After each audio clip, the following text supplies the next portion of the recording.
এ বিষয়ে আমাদের বক্তব্য অত্যন্ত পরিষ্কার। বাকশালটা কি? বাংলাদেশ কৃষক শ্রমিক আওয়ামী লীগের সঙ্গে কৃষক এবং শ্রমিক এই দুটা শব্দ যুক্ত করা হয়েছে এবং এটা দেশে যে পলিটিক্যাল পার্টি এবং তার বাইরেও বিভিন্ন সার্ভিসের প্রতিনিধিও সেখানে ছিল এবং এটা কোনো একক কর্তৃত্ববাদী দল নয়। এটা হচ্ছে জাতির প্রয়োজনে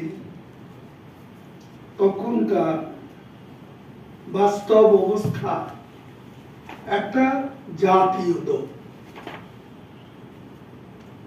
এটা কোনো একদলীয় শাসন নয়, জাতীয় দল। সেখানে ইলেকশনের ব্যবস্থাও ছিল এবং সেখানে ইলেকশনে অধিকতর জনপ্রিয় 4-5 জনের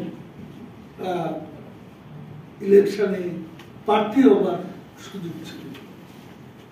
মোটামুটি একটা ব্যবস্থা। তার চেয়ে ওখানে দ্বিতীয় বিপ্লবের কথা বলা হয়েছে, সেটা ইকোনমিক দিক থেকে, আমাদের অর্থনীতির দিক থেকে অত্যন্ত গুরুত্বপূর্ণ।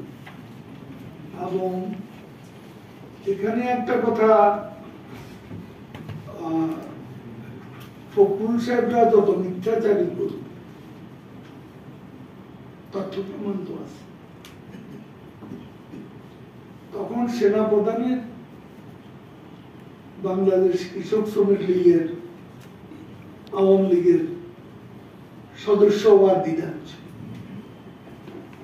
কিন্তু জিয়াউর রহমান বিশেষভাবে বঙ্গবন্ধুর কাছে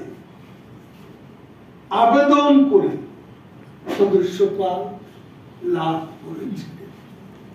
আমি এটা চ্যালেঞ্জ করছি, এর সত্যতা তথ্যগত আছে। সত্যকে বিকৃত করে লাভ নেই। তখনকার পত্র পত্রিকাগুলো দেখুন, তখন ওই পত্রিকাগুলো পড়লে জানতে পারবে, কারণ এটা তো আর গোপন ছিল না। জিয়াউর রহমান সদস্য, ওইটাতে ওই বাকশালের যে কমিটি 71-এ তার নামটি ছিল। আমি ফখরুল সাহেবকে আবারও চ্যালেঞ্জ করছি, মিথ্যাচার করলাম, এটাই হলো সত্য। বলেন।